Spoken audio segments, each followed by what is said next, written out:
കുനിശ്ശേരി നെല്ലിപ്പാടം കഴുതളക്കോട് വിവേകാനന്ദ സേവാ സമിതിയും winners football ക്ലബ്ബും സംയുക്തമായി football tournament സംഘടിപ്പിച്ചു.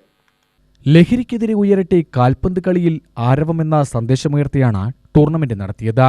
ഹെൽത്ത് ഇൻസ്പെക്ടർ അജിത് കുമാരി ഉദ്ഘാടനം ചെയ്തു. ഒരു നല്ലൊരു കാൽവയ്പാണ് വിവേകാനന്ദ സേവാ സമിതിയുടെ ആഭിമുഖ്യത്തിൽ നടത്തപ്പെട്ടത്. നമ്മുടെ യുവതലമുറ ഇന്ന് എങ്ങോട്ടാണ് പോയിക്കൊണ്ടിരിക്കുന്നത്? പലരും മയക്കുമരുന്ന്, മദ്യം, പുകയില തുടങ്ങിയ ലഹരി പദാർത്ഥങ്ങൾക്ക് അടിമകളായിക്കൊണ്ടിരിക്കുകയാണ്.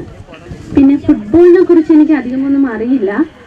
അതിന്റെ ചരിത്രം പറയുകയാണെങ്കിൽ പണ്ട് ചൈനയിൽ കിജു എന്ന് പറഞ്ഞ് കളിച്ചിരുന്ന ഒരു കളി ആധുനിക നൂറ്റാണ്ടിൽ 19-ാം നൂറ്റാണ്ടിൽ അത് ഈ കാണുന്ന തരത്തിലുള്ള ഒരു കാൽപന്ത് കളിയായിട്ട് രൂപാന്തരപ്പെട്ടു.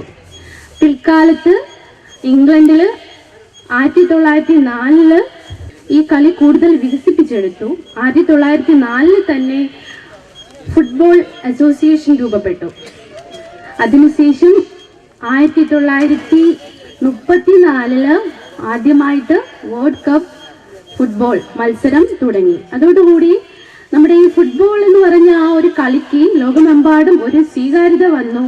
എല്ലാവരും ആവേശഭരിതമായിട്ട് ഫുട്ബോൾ കളികൾ കാണാൻ തുടങ്ങി. വി മുരുകേശൻ അധ്യക്ഷനായി.